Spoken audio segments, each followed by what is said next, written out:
ఈ కుక్క రోడ్డు మీద చాలా దారుణమైన స్థితిలో పడిపోయి ఉంది. మాకు కాలొస్తే వెళ్లి చూసాము. చూస్తే అసలు చూడ్డానికి కూడా చాలా దారుణంగా ఉంది. ముఖమంతా డ్యామేజ్ అయిపోయి పసొచ్చేసి చాలా లోతుగా డ్యామేజ్ అయ్యి ఉంది.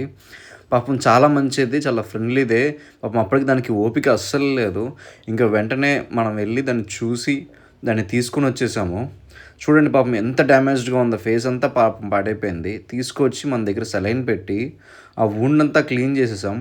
ఫేస్ అంతా క్లీన్ చేశాక పాపం ఇట్లా అయింది. దాన్ని కొంచెం సెలైన్‌లో పెట్టాము. చాలా సేపు క్లీన్ చేసి లోపల డెప్త్‌గా ఇంకేమైనా చెత్త ఉందా, మ్యాగట్స్ ఏమన్నా నేను చూస్తే ఒక్క మ్యాగట్ కూడా ఏమీ లేదు. కానీ వూండ్ అయితే చాలా ఇబ్బందిగా ఉంది. పస్ ఫార్మ్ అయిపోయింది. కళ్ళు కూడా కనిపియట్లేదు. ఒక కళ్ళు మాత్రమే కనిపిస్తుంది. పాపం ఎప్పుడు తాగిందో అని చెప్పి, ఏం తినిందో అని చెప్పి పాలు పెడితే గబగబా మొత్తం తాగేస్తుంది. Half litre milk. చూడండి చెయ్యిస్తుంది, షేక్ హ్యాండ్ ఇస్తుంది. కళ్ళు మాత్రం కనిపియట్లేదు. ఒక కన్నే కొంచెంగా కనిపిస్తా ఉంది. డాగ్ అయితే చాలా ఫ్రెండ్లీ డాగ్. ఇక కొన్ని రోజుల నుంచి డల్‌గా ఉందని చెప్పి బ్లడ్ టెస్ట్ చేద్దాం. ఎందుకు ఫుడ్ కూడా సరిగ్గా తినట్లేదు, యాక్టివ్‌గా లేదని చెప్పి బ్లడ్ తీశాను. బ్లడ్ తీస్తే బ్లడ్‌లో కొంచెం ఇన్ఫెక్షన్ ఉంది అండ్ బ్లడ్ పర్సెంటేజ్ చాలా తక్కువగా ఉంది.